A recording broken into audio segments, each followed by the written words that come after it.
आप जी ने वो क्रिया करनी पड़ेगी जो भगत की यानी विद्यार्थी की होती है, और अन्य समाज चाहे कुछ भी कर रहा है उस पर आपका ध्यान नहीं जाना चाहिए।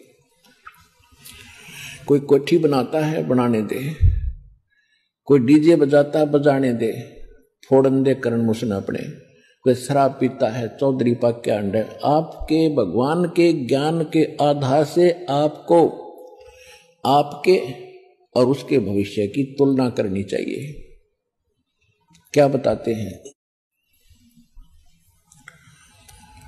तीन लोक का राज जीव को जय कोई दे, लाख बधाई क्या करे जय नहीं नाम तेने।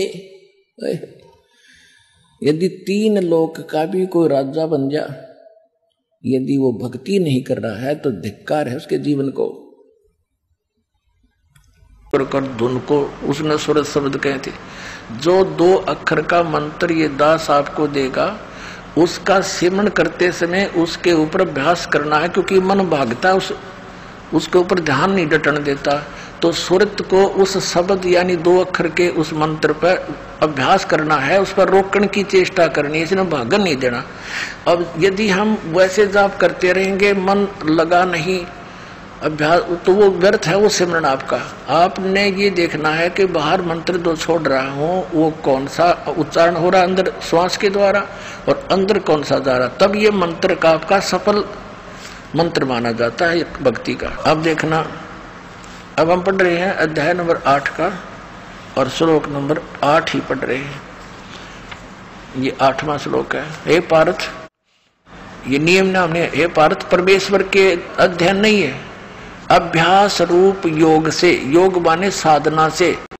जैसे सेब विक्रेता एक सेब बेचनिया सेब रखा टोकरी में, और उसमें 1 2 4 सेब अगर खराब हो जाती हैं तो उसका कितना दिल दुख है, कितनी कीमती है।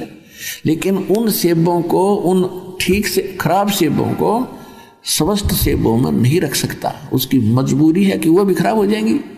तो तुम खराब सेब होगी थी और तुमको वहां से निकालना मेरी मजबूरी थी ना, तुम औरा ने भी बिगाड़ो, इसलिए तुम्हें फेंकना पड़ा कुरडियों पे, या कुरडी है यहाँ सड़ रहे हो।